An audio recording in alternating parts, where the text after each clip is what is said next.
Cha Chunu mfowethu isililo esikhalwayo siyezwakala bafowethu. Ukuthi kodwa mhlambe enye into phakathi engiyibukayo ngisho wesibili manje lento.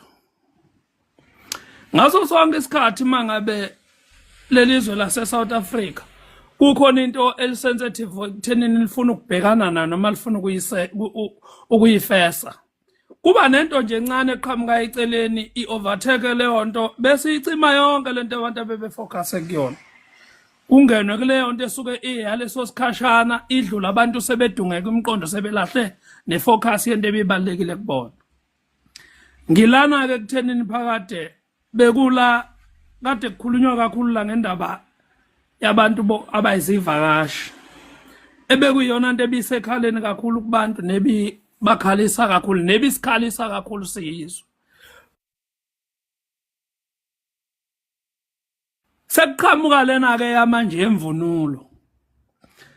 Uyabona ngibona manje sekuyesi trend ukwedlula leyo ukuthi sikhala kangakanani ngokuhlukumezeke sikukhona. Ngeke ke mase kuqala ukukhala singagcini nathi sizizwa ukuthi asikhale noma sifuna uku-attenda lokho kukhala okukhalwayo. Mfowethu kule nkulumo ethinta nibabiza ngani? Ngibajwayele mina labantu. Cha bafowethu wecingwane. Ukukhala kwakho kuyezwakala kodwa into ezokwenza kungazwakali iyodwa. Ilenethi into ezokwenza kungezwakali. Ilenethi lento yemvunulo nje bisiqhamuka kanje. Isikhulunywa ngalendlela esikhulunywa ngayo ukuthi abafowethu laba ababulili bibili sebeyigqoke ngendlela abayigqoke ngayo. Kubhlungu ngoba sekuyakhulunywa kodwa kuyona into yokuqala. Imvunulo yamakhosi, amakhosi ekhona. Amakhosi angikhulumi ngonobambela. Ngoba unobambela umuntu ofanayo nengena. Buye kumshaye okunye angakwazi ukungena kukhona. Uyabona amakhosi athule imvunulo yabo yamakhosi igqokwa abantu besifazane abayesikhathini. Namhlanje imvunulo izigqokwa laba ababili kubili njengobabazi ukuthi baya esikhathini noma bayi. Imvunulo vele abanikazi bayo ucingwane. Ibona abaphisane ngayo. Ngoba phela abanikazi bemvunulo iyona indlunkulu namakhosi uqobo. Bayithathileke imvunulo baphisana ngayo thina sinqaba nento yobani. Sinqaba nento yobani thina abanikazi bayo mabephisene ngayo ngoba ngeke umvimba umuntu mayethatha isinqumo ngento yakhe neyigugu lakhe. Ukube nje uyabona ungabe le nkulumo imnandi kabi noma inesoka kabi ukube kukhulunywa ukuthi sikhuluma thina emva kwabanikazi bayo into.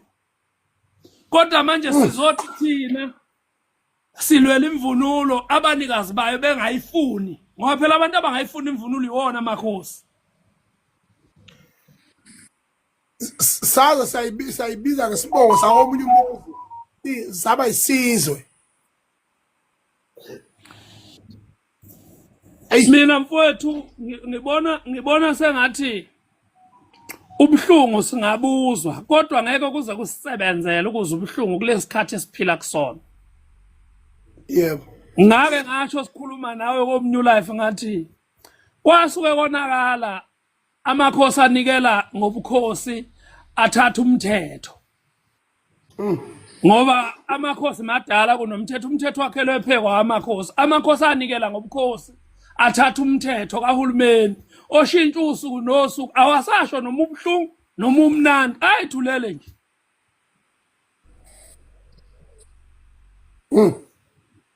Mana ke ngapheka lokho ungane kwethu amakhosi ahola nenduna zawo zenhlabathi esigabeni esokuthi aholelwa abantu abayizitha zobukhosi nabayizitha zenhlabathi okuhulumeni. Uzophikisana kanjani nohulumeni oholelayo? Uyabona cingwane noma ngathiwa ungasimobilize kanjani noma singahlukumezeka kanjani kodwa le ngeke sikwazi ukuyiwina ngoba inabanikazi bayo abayikhandayo ukuthi ayibenji vele akekho umuntu engibona ukuthi ukusho deep down ukusho kusuka ngaphakathi kuyena ukuthi athi itabana ihambe zizohamba yephi zingeza se-South Africa ngoba itabane kuphela inikezwe nazo indlela yokuthi ifuna ziphathe kanjani nathi sinikezwe indlela yokuthi ngoba zikhona funa siphathe kanjani ngoba uma sotha ihambe kusho ukuthi singathi akuhamba abantu bakithi siyeka abantu bokuhamba sihlulo ukuxosha abantu bokuhamba sixosha bakithi abantu cha bengisho ukuthi mina aziyonuka kude mhlawumbe khona iprovince singayikhethela zona ziyonuka kude ngoba ngcono kunuke islamane nekhwapha kwenye indawo hayi la kwaZulu kuyafana nalapho thi abaye khona nakhona kunomthetho wakhona umthetho ngoba vele sekuthiwa siphile ngomthetho abanikezwe-ke phela nabo umthetho ozobaphilisa nozophilisa nathi ukuze sikwazi ukumukelana ngoba ngeke kuzogcina yabo lento yokuthi kukhulunywe kanje kuzogcina sekusengathi mhlambe amabhinca noma amazulu anempi nabantu abanobulili obuthize kanti akuyona into enjalo kuwukubuka nje ukweyeka noma ukudeleleka noma ukudicileleka phansi kwesithunzi sezinye izinto ngezinye izinto noma sabanye abantu ngabanye abantu mina ke kodwa cingwane ngeke ngize kungiphathe kabuhlungu kakhulu wemvulo ngoba imvulo vela angiyiboleki inini enizoba nezinkinga ke zokuhambe nithola zona imvulo eseyihuhlwe ezinye izinqa ngoba niyayiboleka imvunulo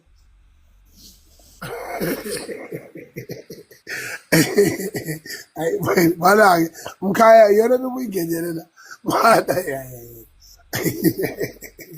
cha wethu ngithi mina kuwe ngane yakwethu ngiyabonga kuwe ngibonge nakuphakela umthakathi ngokwazi ukuhulula leli qiniso ngifuna ukusho nje into eyodwa ukuthi amakhosi nendlunkulu basidayisile izwe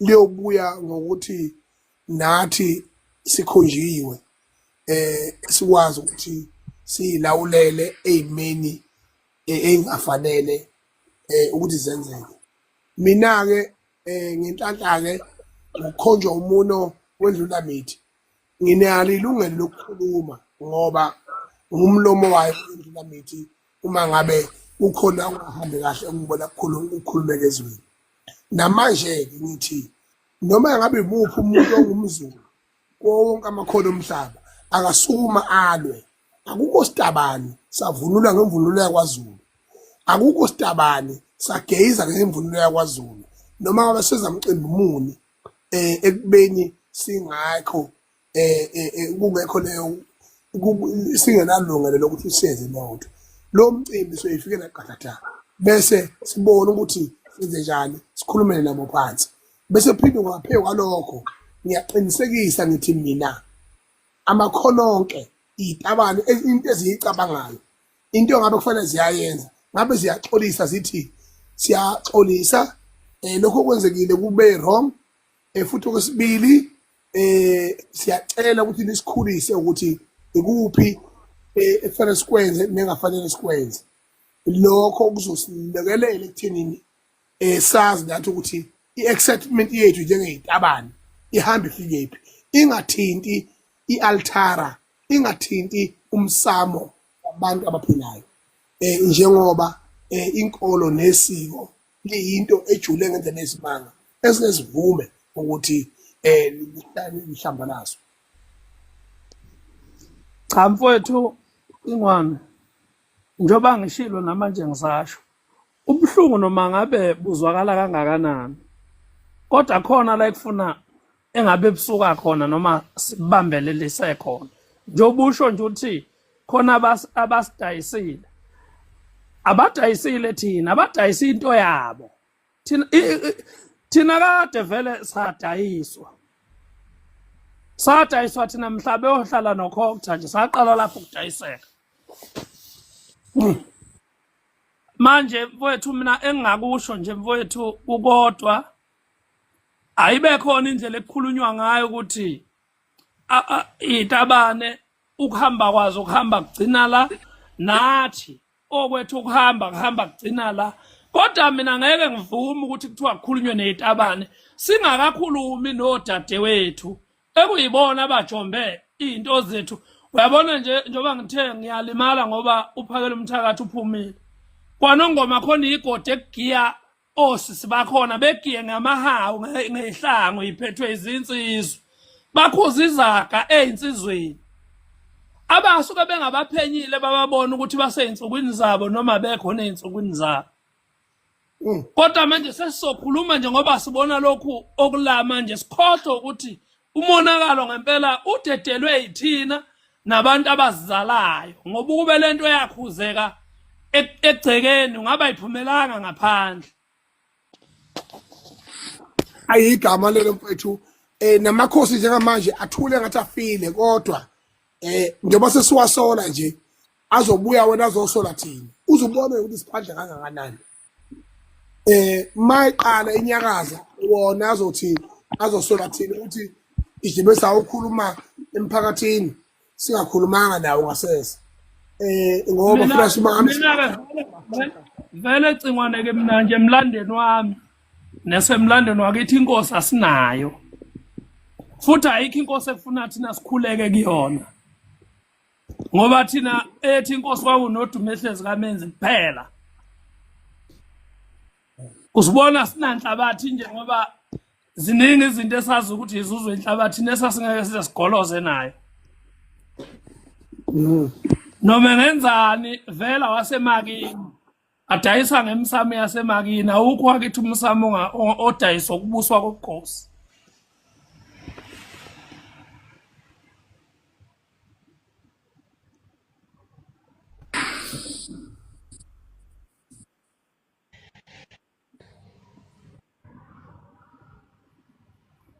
Iyakuhluphi na one. yebo mfowethu ngiyakuzwa bani.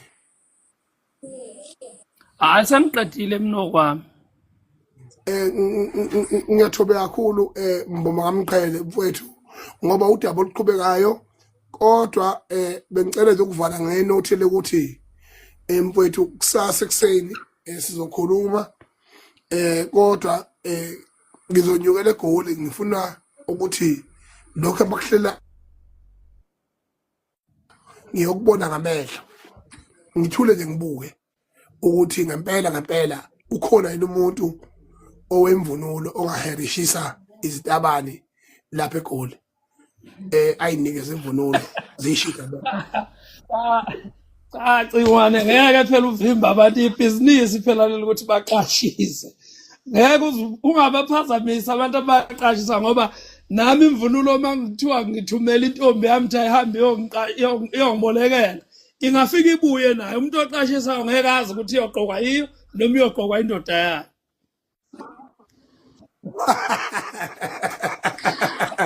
Cha mkhaya yavuma lapho ngifuna ukuyosibuka nje lezo simo. Ngifuna ukubuka izitabani angini manje ngifuna ukuthi ngibuye ngikhulume ngento engiyaziyo. Ngifuna ukuwitnessa ihistory.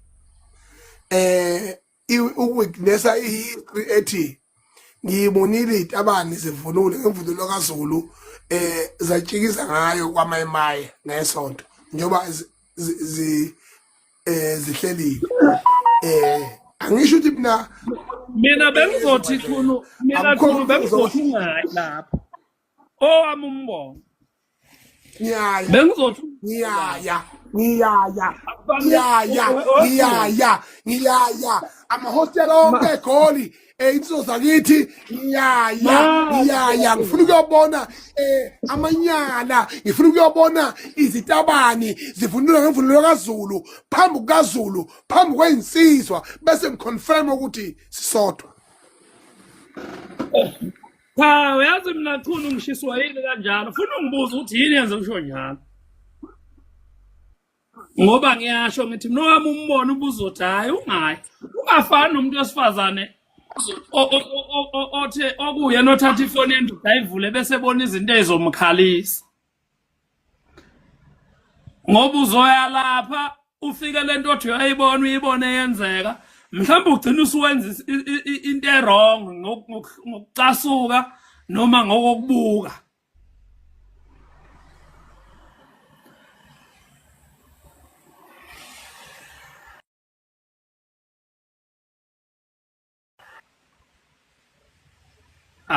lo mntakana network uNkulunkulu wami